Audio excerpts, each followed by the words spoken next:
Ada hal yang menjadi kebiasaan kaum analis shadow kalau melihat sebuah fenomena itu langsung mengurut ke depan dan ke belakang. Misalnya, pengukuhan Ibu Megawati sebagai profesor kehormatan, guru besar tidak tetap dari Unhan, Universitas Pertahanan, yang disertasinya adalah perjalanan dirinya mengelola negara sebagai Presiden Indonesia yang kelima. Ternyata Pak Jokowi ke Jawa Tengah, ke Semarang. Apa memang tidak diundang atau memang sudah ada jadwal yang padat? Namun, kalau Bosman nih, misalnya, salah satu pejuangnya yang menjadikan dirinya Presiden Republik Sontoloyo misalnya adalah Deddy Corbuzier, di mana misalnya Deddy akan mendapatkan gelar profesor untuk 1000 podcast YouTube-nya yang selalu di atas 2 juta viewer per video YouTube tersebut dari Universitas Harvard. Saya pasti datanglah pada wisudanya. Apalagi dia Menteri Pemuda dan Olahraga Kabinet Sontoloyo. Juga Cak Lontong, Menteri Urusan Kebahagiaan. Kalau dapat gelar profesor ketawa mikir dari Universitas Indonesia misalnya, saya pasti hadir karena Cak Lontong misalnya sering ngeledekin Sontoloyo yang membuat rating Sontoloyo naik. Yang pasti masyarakat bahagia jadinya. Ya pasti akan hadir lah si Bosman ini. Rocky Gerung misalnya dapat gelar Profesor Akal Sehat, juga Menteri Pendidikan dan Budaya Akal Sehat. Pasti Bosman hadir. Namun di acara Ibu Megawati dikukuhkan sebagai profesor, mudah-mudahan memang Pak Jokowi tidak diundang. Seperti Pak Ganjar gak diundang di acara PDIP Semarang gitu ya.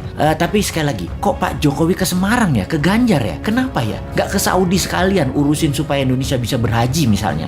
Gini nih yang bikin repot kalau menganalisa geopolitik dalam negeri. Banyak selamuran data alias data yang benar dan yang tidak benar, nggak tahu bedanya karena diselamurkan oleh tim siluman yang namanya buzzer. Kita lanjut bertanya, apa ini kode bahwa PDIP punya arah hanya Mbak Puan 2024, di mana PDIP tidak ingin jabatan presiden 3 kali tetapi istana pengen 3 kali, atau kalau 2 kali kalau bisa Ganjar dan Gibran calonnya? Begitu ya, beda arah ini kayaknya istana dengan PDIP. Oke, paling aman gini nih, bikin 3 kali Pak Jokowi presiden, Mbak Puan wakilnya. Wes, top markotop iki, menang pasti. Bagaimana dengan komentar ini? Bosman komisaris apa bos? Tapi sudahlah, bukan urusan kita juga ya, masih lama 2024 itu. Corona masih berkuasa saat ini. Lebih baik kita pertanyakan kok belum pasang war mood untuk virus corona dan mutasi-mutasinya tersebut. Masih pandemik pendekatannya, bukan war approach yang secara penanganannya kalau war approach yang dipakai beda banget dengan pendekatan pandemik.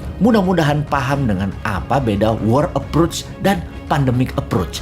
Jangan sampai nggak paham pejabatnya. Karena memang bahaya mengangkat pejabat yang nggak ngerti bernegara. Ngertinya ngumpulin massa untuk mempopulerkan seorang tokoh, lalu dapat gaji bulanan sebagai pejabat publik. Kaum New Mind banyak mengingatkan bahwa coronavirus bukan nature-made disaster atau bencana alam, tetapi man-made disaster. Sebuah petaka ciptaan manusia. Berapa kali kita jelaskan bahwa virus ini diperkaya di laboratorium biologi. Berapa kali kita informasikan bahwa di tahun 2017, 2018 tes tool COVID-19 sudah terjual habis bahkan sebelum virus disebarkan. Sudah lebih dari 6 kali video dan tulisan Bosman di berbagai sosial media di take down begitu menggunakan istilah nama strategi untuk menyelesaikan COVID. Mungkin video ini pun akan terkenal lagi di take down karena akan membuka rahasia dengan code name White Dragon dan Black Dragon. Begini sahabat, apa itu White Dragon dan Black Dragon? Sebentar, gue celingukan lihat kiri kanan ngecek ada shadownya globalis sama shadownya Black Dragon nggak nih